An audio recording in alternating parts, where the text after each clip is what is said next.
자, 여러분, 우리 경력이 오래된 이 비행기 조종사를 이제 20명을 모아놓고요, 이제 모의 비행을 시켰다고 그래요. 각각 조건을 이제 달리했죠. 좋은 날씨, 맑은 날씨, 이제 시야가 잘 확보되는 그런 날씨 하나의 조건을 주고요. 또 하나는 비가 내리고 안개가 끼고 또 폭풍우가 있는 그런 환경들을 주어서 이제 모의 비행을 했습니다. 여러분, 우리가 이제 예상을 할 수 있듯이 좋은 날씨, 맑은 날씨는요, 시계가 분명하잖아요. 그러니까 이 베테랑 이 조종사들은요, 아무런 문제 없이 그 비행을 이렇게 순항을 하면서 원하는 대로 이렇게 조정을 했대요. 그런데 이 두 번째 날씨였던 폭풍우 또는 비가 내리고 안개가 끼는 이 시야가 확보되지 않는 그 상황에, 자, 이 베테랑 비행사들은요, 자기가 경험과 지식을 딱 가지고 잘 이렇게 비행을 할 줄 알았어요. 그런데 채 3분도 견디지 못해요. 채 3분도 견디지 못하고 다 이렇게 추락을 했다고 합니다. 그래요. 우리가 맑은 날씨에는 자신이 가지고 있는 경험과 지식과 이 비행술, 이제 오랫동안 익혀왔던 이 경험했던 게 딱 내가 그것을 가지고 이렇게 컨트롤하고 조정할 수 있어요. 그런데 눈앞이 보이잖아요. 사실은 이런 때 내 눈과 내 경험이 무용지물이 됩니다. 그래서 그때는 뭘 해야 되게요? 계기판을 봐야 됩니다. 어떤 고도에 있는지. 그래서 시야가 확보되지 않을 때는 아무리 베테랑이라고 해도 내 눈을 믿으면 안 되고요, 그 계기판을 믿고 그 수치를 믿고 가야 됩니다. 그래서 이제 바다인지 산인지 그리고 하늘인지를 구분을 못해서 바닷속으로 간간히 또 추락하는 그런 비행 사고를 여러분 뉴스에서 목격을 할 겁니다. 그렇죠. 우리가 이 인생을 살아가면서 이런 계기판을 딱 경험하고 또 그것에 우리가 눈을 고정시키지 않으면 187초 3분도 견디지 못하고 추락하는 비행기처럼 우리 인생도 마찬가지예요. 우리 한번 적용해 볼까요? 우리 앉아 계신 여러분 어떻습니까? 우리 인생을 살아가면서 얼마나 많은 경험이 축적되어 있습니까? 또 얼마나 많은 지식이 있어요. 저는 우리 믿음의 선배들 장례식장 딱 가면 우리 장로님, 권사님, 또 은퇴하신 또 우리 집사님들 다 이 장례식을 가면, 와, 이분들이 이제껏 경험한 경험들과 지식, 이 지혜가 좀 나에게 고스란히 선물로 받고 또 내가 이렇게 누릴 수 있으면 얼마나 좋을까, 그런 고민을 해요. 마치 이제 한 인생이 도서관 것 같잖아요. 모든 일들을 경험한 그 지혜와 지식이 모여있는 이 총체적인 집합이 이 죽음이라는 곳에서 이제 다 날아가 버려요. 참 안타까워요. 자, 그래요. 근데 우리 인생을 한번 보면 맑은 날만 있습니까? 쨍쨍 내리쬐는 햇볕, 시야가 맑은. 그래서 제가 살던 이 영도에서도요, 딱 저희 집에서 오면 대마도가 보입니다. 오, 진짜예요. 그렇습니다. 태종대나 해운대에서 황사가 없는 맑은 날은요, 대마도가 눈으로 보이기도 해요. 그처럼 우리가 맑은 날, 깨끗한 날씨, 황사가 없는, 먼지가 없는 그날은요, 멀리 바라볼 수 있고요, 또 우리는 뭐가 있는지 정확하게 알 수 있습니다. 하지만 여러분, 우리가 인생의 밤을 만나요. 눈앞에 아무것도 보이지 않는 안개가 껴요. 게다가 막 폭풍우가 내리쳐요. 그러면 우리가 가지고 있는 알고 있던 이 눈을 의지하고 그 길을 걸어가면요, 당연히 실족할 수밖에 없죠. 그렇다면 우리가 그 인생의 밤을 만나요? 폭풍우를 지나갑니다. 그런 안개가 껴서 내가 어떤 것도 믿을 수 없을 때는 빨리 우리는요, 우리의 눈을 이 계기판으로 고정해요. 마찬가지입니다. 우리가 하나님을 만나야 하고요, 또 말씀인 그 계기판에 우리의 시선을 딱 고정시켜야 우리가 추락하지는 않습니다. 사실 여러분, 우리가 가는 인생길은 매일 우리가 오고 가지만 늘 새로운 길이잖아요. 늘 우리는 새로운 인생을 맞이하고 새로운 시간을 맞이합니다. 그러니 우리가 가는 길 자체가요, 처음 가는 길이에요. 그래서 말씀을 통해서 하나님께서 우리가 가는 이 인생길을 어떻게 인도하시는지, 이끌고 가시는지, 거기에 귀를 기울이고 가야죠. 시편에도 말씀하잖아요. 우리가 그 인생길을 가는데 하나님께서 저 멀리 서치라이트를 아주 그냥 등대처럼 밝은 빛을 환하게 비춰주셔서 가는 게 아니에요. 발등상 위에 등불을 비추듯 한 스텝 한 스텝. 그래서 하나님께서 먼 것을 내다보며 모든 것을 다 비춰주시는 것이 아니라 한 걸음 한 걸음 발등상 위에 비치는 이 등불을 바라보면서 말씀을 의지하고 하나님께 묻고 우리는 한 걸음씩 나아가게 되어 있어요. 자, 여러분, 이스라엘이요, 오늘 이와 같이 그 인생길 가운데 하나님 말씀, 이 계기판, 하나님을 꼭 붙들고 걸어가야만이 광야를 건너고 그리고 가나안 땅을 정복하고 하나님께서 주신 이 약속의 땅을 얻을 수 있거든요. 여러분, 이것을 인정하고 빨리 여러분 우리의 시선 또 우리의 모든 그런 이 경험들 이걸 내려놓고 하나님께 의지하며 그 계기판을 의지하는 그 믿음으로 얼마나 우리는 순발력 있게 나아가는가. 내 자아, 내 욕심, 내 주장, 이런 것들을 내려놓고 오늘 하나님께서 오늘 우리들에게 원하시는 뜻이 무엇인지를 붙잡고 가는 게 바로 믿음의 성공이죠. 그래요, 여러분, 이스라엘이요 지금 방금 출애굽을 했어요. 하나님께서 지금 약속하신 가나안 땅에 지금 막 들어가기 직전입니다. 목전에 두었습니다. 자, 12지파에서 각 지파마다 이 엘리트, 지도자, 우두머리를 뽑아요. 말하자면 그 중에 가장 날렵한 100m 한 11초 대, 그리고 가나안 언어를 잘하는 가나안 토플 만점자들, 그리고 언어도 잘하고 또 정보력도 뛰어나고 센스도 있고 달리기도 잘하고 또 무술도 잘하고 용감한 그런 지도자를 한 사람씩 뽑았겠죠. 그 민첩하고 뛰어난 머리와 또 명석한 그런 두뇌와 또 보고서를 써야 되니까 아주 그 리포터를 잘 작성하는, 글을 잘 쓰는 그런 사람을 뽑았을 거예요. 각 지파마다 12명의 정탐꾼을 뽑습니다. 그리고 어디를 보내요? 이 가나안 땅에 미리 그들을 40일 동안이나 정탐하도록 보냅니다. 자, 그리고 나서 이제 이 정탐꾼의 보고가 이어지는 이 장면이 바로 13장 장면이죠. 자, 오늘 말씀을 한번 보면요, 두 개가 이렇게 대비가 됩니다. 26절부터 28절 보면, 자, 보니까 바란 광야 가데스 바네아라는 곳에 이제 이릅니다. 모세와 아론과 이스라엘 자손의 회중에 나와서, 자, 너희들 중에 이제 정탐꾼이 되어서 자, 가서 자, 적과 꿀이는 땅에서 모든 것을 보고하라. 그래서 와서 이제 보고해요. 하는데, 자, 우리가 당신이 우리를 보낸 땅에 가봤는데요, 그 땅에 적과 꿀이 흐르는데요, 이것은 그 땅의 과일입니다 하면서 내밀어요. 보니까요, 막 포도가 수박만 해요. 복숭아가 막 수박만 해요. 엄청나게 큰 그런 과일들을 내놓습니다. 와, 놀랐죠? 정말 적과 꿀이 흐르는 그 땅이 맞아요. 사람들은 와, 이스라엘 백성들은 환호성을 저질렀죠. 와, 이 땅은 하나님께서 우리에게 약속의 땅으로 주신 것이구나. 풍요로운 땅이구나. 정말 축복이 넘치는 땅이구나. 그런데 문제는 뭐냐? 그러나 자, 그 땅의 거주민은 강하고 성읍은 너무 견고해서 뚫리지 않을 것 같고 힘이 클 뿐만 아니라 거기 중요합니다. 아낙 자손을 보았다, 이렇게 말을 해요. 여러분, 이어서 찬물을 확 끼얹는 말을 해요. 그래요, 거기가 풍요로운 땅이 맞아요.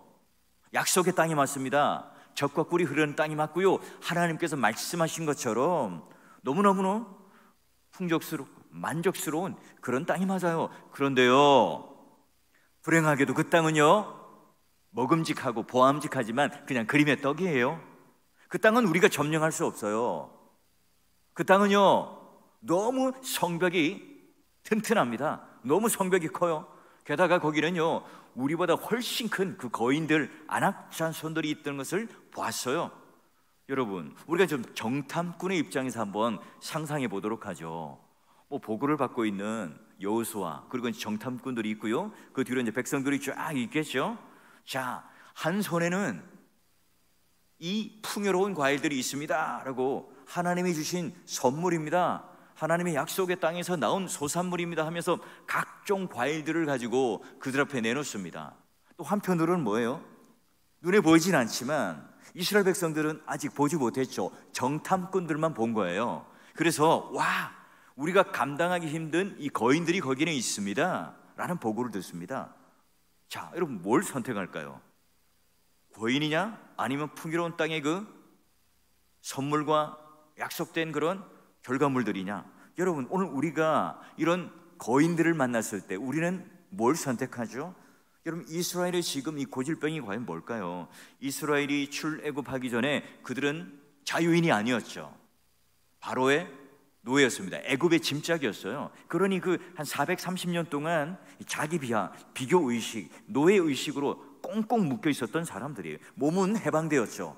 몸은 자유로워요. 광야에 나와서 이제는 그들은 더 이상 애굽의 종로를 타지 않아도 됩니다. 그러나 아직 그 정신, 그 마음, 그 심령, 거기는 아직 이 애굽에서부터 탈출하지 못한 거예요.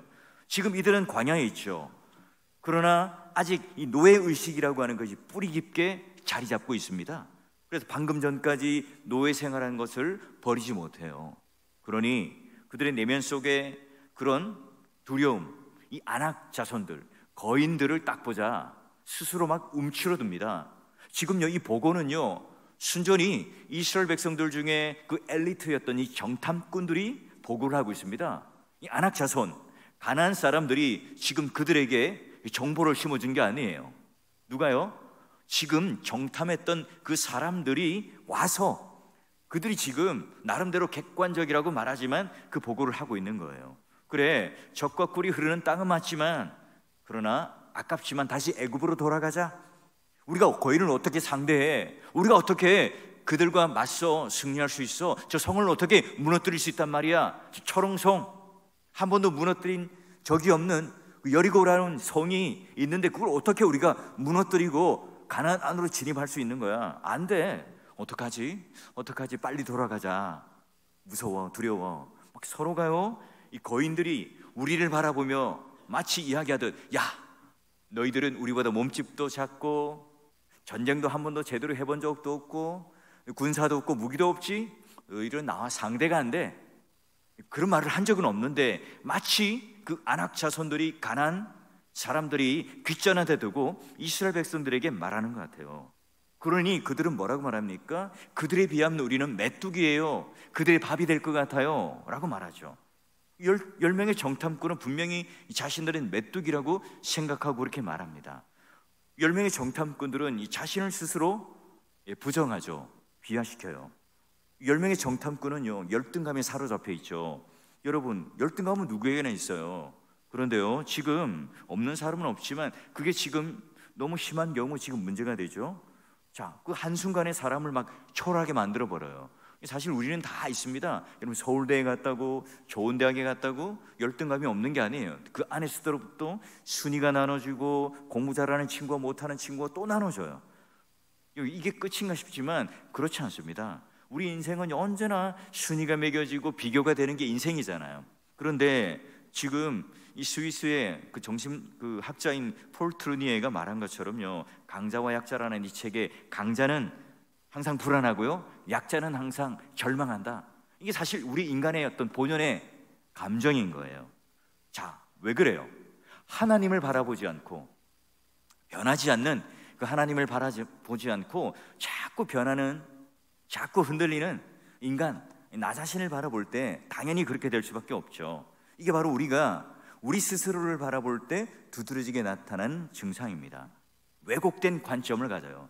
내가 맞다고 생각하죠. 여러분 혼자 길을 잃었다고 생각해 보세요. 사막에서, 광야에서, 산에서 여러분은 똑바로 간다고 생각하죠.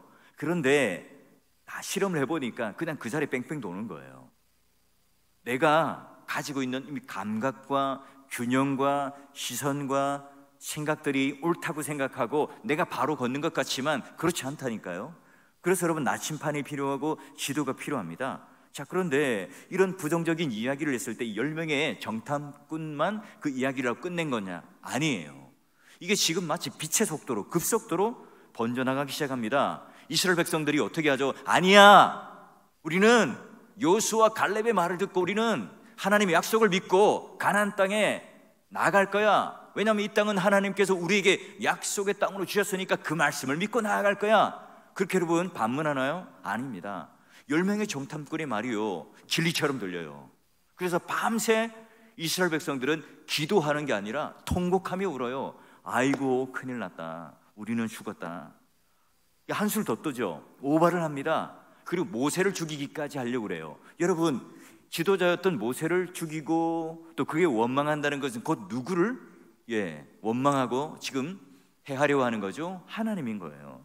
지금 이스라엘 백성들이 놓치고 있는 게 뭘까요? 아니, 우리가 놓치고 있는 게 뭐죠? 바로 이들은 하나님께서 택하시고 친백성 삼아주셨잖아요.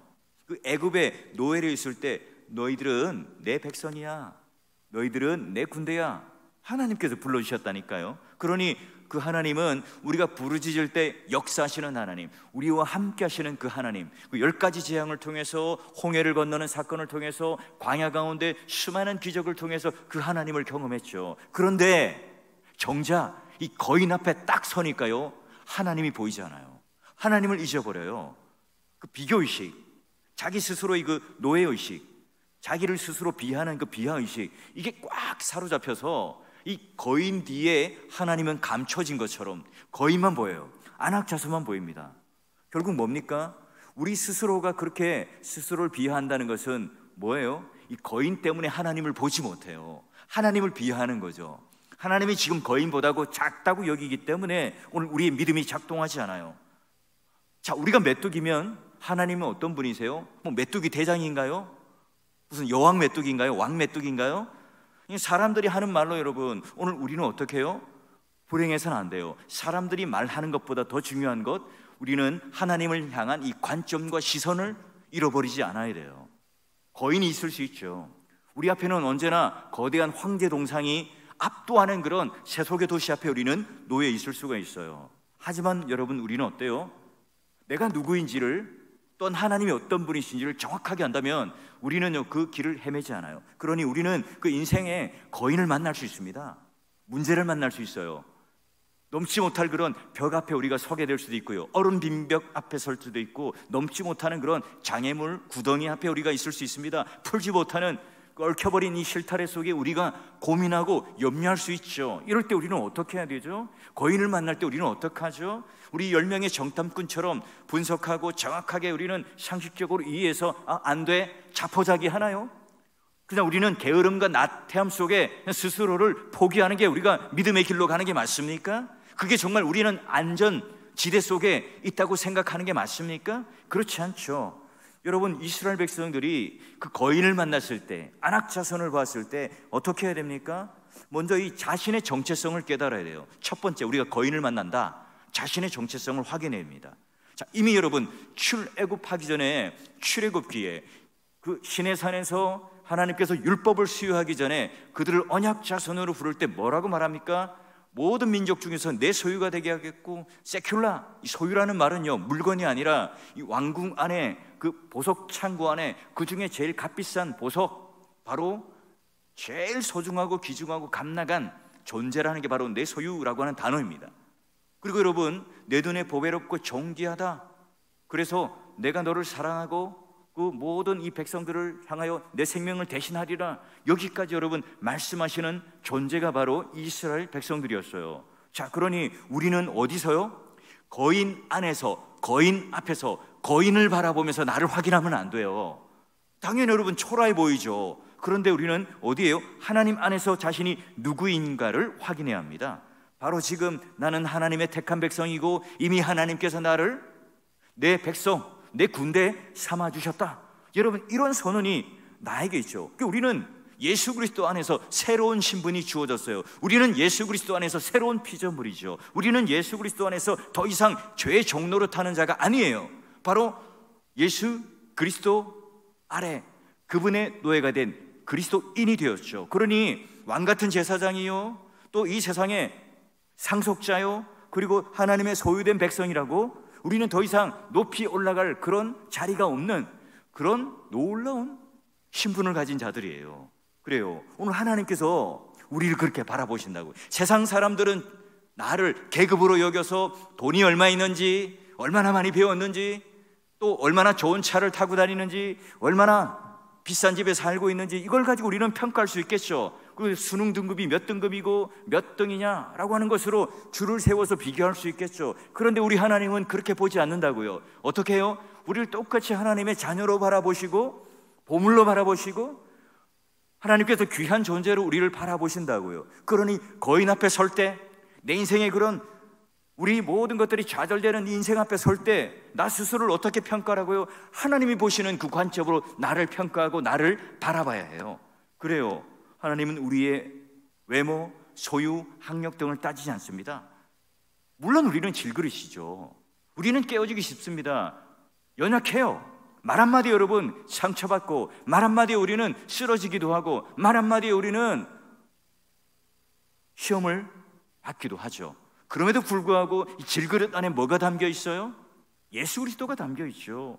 바로 내 안에 계신 그 하나님 때문에 오늘 우리는 우리를 바라보시는 하나님께서 가치 있게 보배롭게 여겨주세요. 그러기에 오늘 우리가 거인을 만날 때 어떻게 하라고요? 첫 번째, 내 안에 계신 그분이, 질그릇 안에 계신 예수 그리스도라고 하는 이 보물이 내 존재 가치를 결정한다. 여러분, 이 사실을 딱 믿고요, 어떤 거인이 내 앞에 있을지라도, 어떤 문제가 내 앞에 있을지라도, 어떤 내 장벽이 있을지라도 선언해야 합니다. 그래, 나의 정체성은 하나님 백성이야. 예수 그리스도 안에서 나는 새로운 피조물이 되었다. 내 안에는 성령이 거주하는 그런 거룩한 몸, 성전이야. 여러분, 이런 선언을 함으로 말미암아 내 존재 가치를 오늘 하나님 바라보는 그 관점 속에서 굳건히 여러분 맺고 또 서서 우리 믿음 생활로 이 거인을 만날 때마다 승리하는 여러분 되시기를 주의 이름으로 축원합니다. 자, 그러면요, 하나님께서 왜 정탐꾼을 보냈을까요? 정탐하는 게 뭘까요?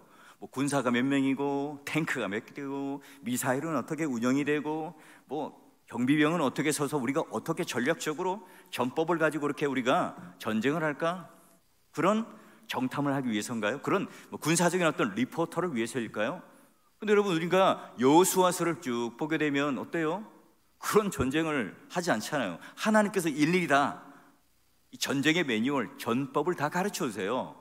그것 따라 하면 됩니다. 그러니 굳이 그들이 가서 뭐 그런 어떤 지형, 지물, 지도 이런 것들 만들어서 보고할 이유가 없죠. 그냥 그곳에 가서 약속한 땅이 맞구나, 하나님께서 지금 우리에게 주신 이 선물이 바로 이것이구나 확인하는 거예요.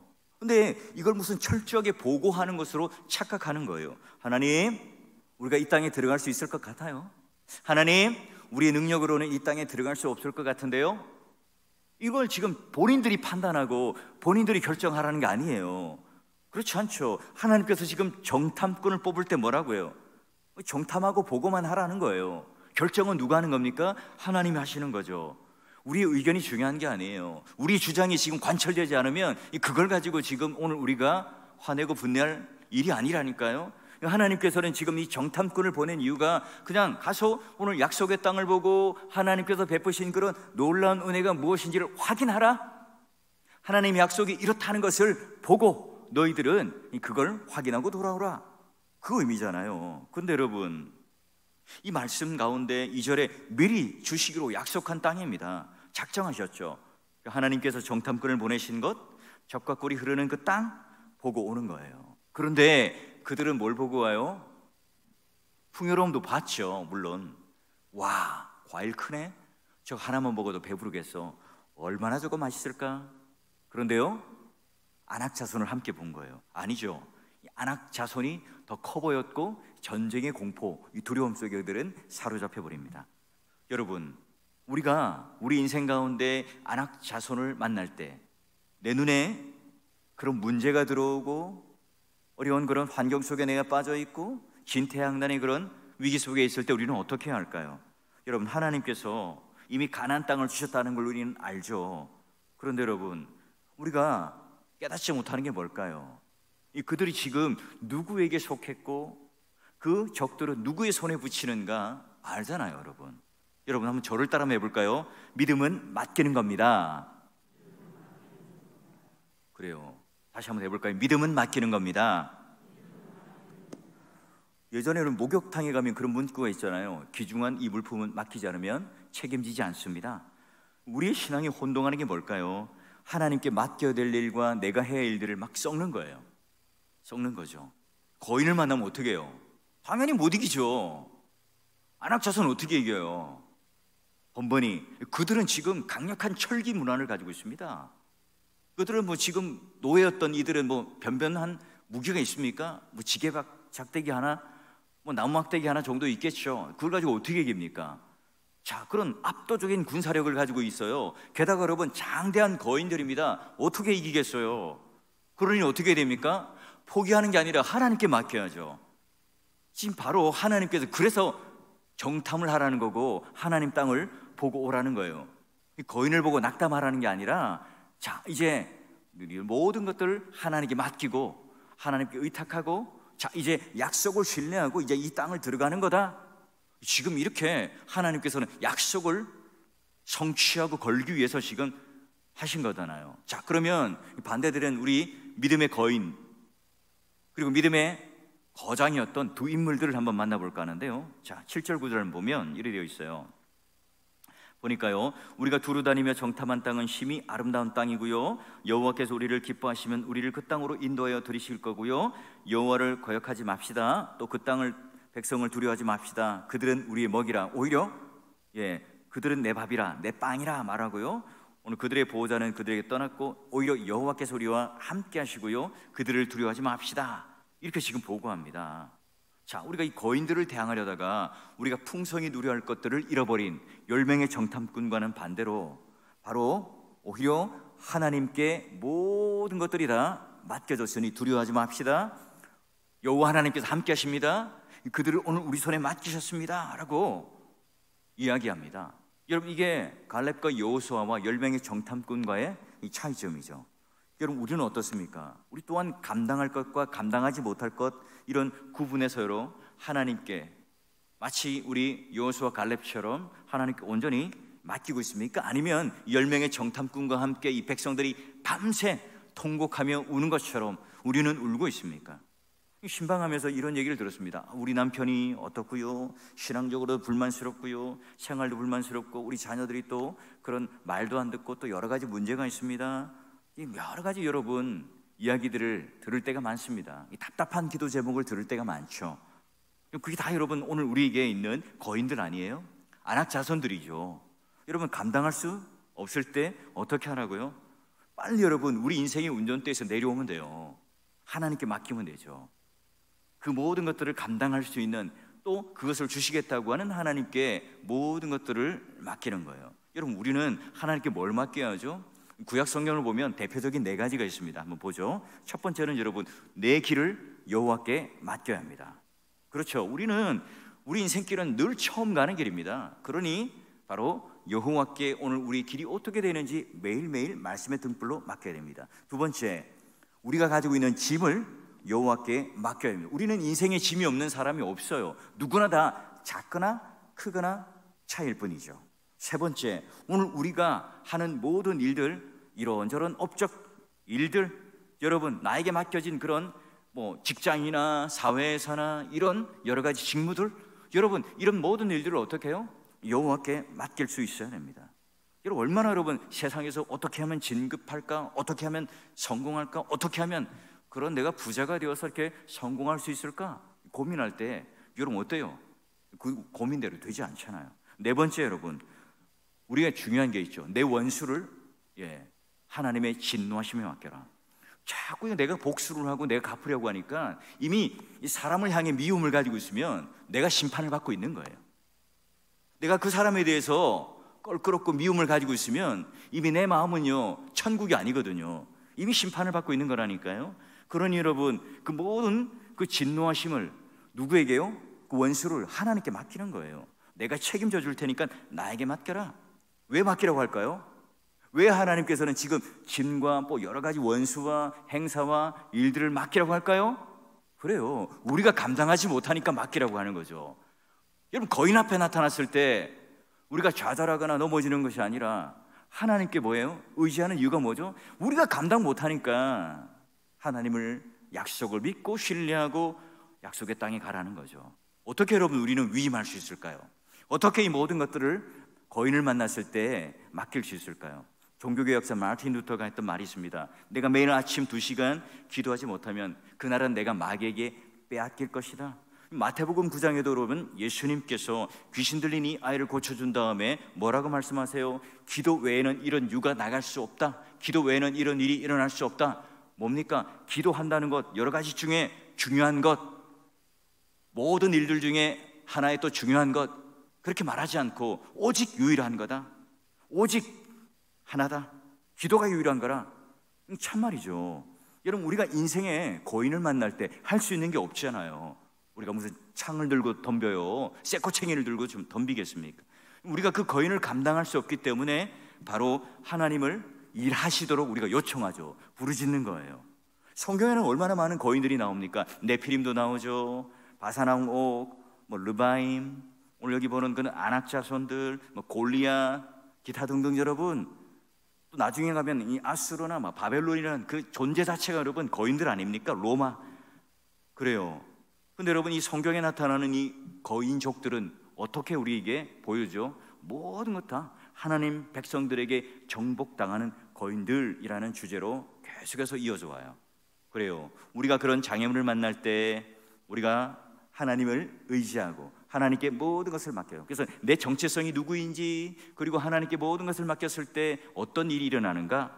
사무엘하 22장 30절 우리 한번 같이 한번 읽어봐요. 함께 읽습니다. 시작. 내가 주를 의뢰하고 적진으로 달리며 내 하나님을 의지하고 성벽을 뛰어넘나이다. 아멘. 아멘. 내 하나님을 의지하고 성벽을 뛰어넘나이다. 우리가 좀 강력하게 나에게 하는 그런 약속의 말씀, 설교의 말씀, 기도의 말씀이라고 좀 우리 힘차게 여러분 읽으셔야 하는데, 내 인생에서 여러분 그런 거인들을 만날 때 내가 메뚜기 같고 무능하다 이렇게 생각할 게 아니라 주님을 의지하겠다, 의뢰하겠다. 어떻게 된다고요? 하나님을 의지하면 그 성벽을 훌쩍 뛰어넘게 하시겠다. 바로 이게 하나님의 약속이에요. 수많은 여러분 우리 믿음의 선배들이 바로 내 정체성, 내가 누구인지를 알고 하나님께 딱 온전히 맡기고 신뢰했을 때 그 문제를 앞에 좌절하거나 넘어지는 것이 아니라 이 성벽을 뛰어넘는 놀라운 그 믿음의 열매들을 경험했던 우리 믿음의 선배들입니다. 믿음의 동역자 여러분, 우리가 우리 인생에 좀 운전대를 좀 놓아야 합니다. 자녀들을 좀 놓아야 되고, 또 이 바쁜 일들을 좀 놓아야 되고, 이 세상에 있는 그런 좀 욕망들을 좀 놓아야 되고, 감당할 수 없는 그런 일들을 좀 놓아야 됩니다. 그걸 놓지 않을 때 막 우울증이 오고 스트레스가 오고 모든 막 무기력 가운데 빠지기가 쉬워요. 뭐 목사인 저도 예외가 아닙니다. 이론으로 저도 잘 알죠. 설교도 이렇게 합니다. 근데 여러분 어때요? 저도 현실에서 이제 그런 믿음의 능력을 발휘하기가 힘들 때가 많아요. 그런 여러분의 기도가 필요하죠. 여러분의 격려가 필요합니다. 여러분이 저에게 동력자가 되어 주셔야 해요. 이런 마귀는요, 지도자를 흔드는데 제일 여러분 재밌어요. 교회에 있어서 그런 지도자들을 갈라지게 하고 힘들게 하고 넘어지게 하고 분열하는 것이요, 마귀가 제일 좋아하는 책략이거든요. 그거 살짝 흔들면요 재밌거든요. 사탄의 입장에서는, 마귀 입장에서는 재밌어요. 근데 여러분 그렇지 않아요. 우리가 그 인생길을 만날 때 10명의 정탐꾼의 시선에 있는 것이 아니라 우리 여호수아와 갈렙처럼 우리 인생의 짐, 우리의 그런 모든 그런 행사, 원수, 또 우리 장애물들, 감당하기 힘든 이 거인 족속들을 딱 만날 때 첫 번째, 내가 어떤 존재인지를 분명히 여러분 선언하고 선포하세요. 비교의식, 자기 비하, 노예의식에 여러분 물들지 마시고 창조의식 가운데 하나님이 나를 바라보는 그 관점으로 선포하세요. 그리고 두 번째, 그 모든 것들을 다 이 거인들을 하나님께 온전히 그 문제들을 던져버리고 맡기십시오. 그럴 때 오늘 하나님을 의지하고 맡길 때 성벽을 훌쩍 뛰어넘는, 우리 모든 그 담을 뛰어넘는 하나님의 역사와 또한 하나님의 그 놀라운 승리를 체험하는 모든 우리 성도 여러분 되시길 바라고, 그런 기도의 응답을 받는 그런 훌륭한 하나님 안에 그런 용사요, 이 가난 앞에 두려워 떠는 자들이 아니라 갈렙과 여호수아처럼 오늘 하나님 앞에 멋지고 용맹한 영적인 군사 장교가 되어서 우리 가난 안으로 뛰어들어가서 하나님의 승리의 그 놀라운 나팔을 부는 그런 함께 동역하는 성도요 또 군사요 하나님의 영적 장교가 되어주시기를 주의 이름으로 간절히 축원합니다.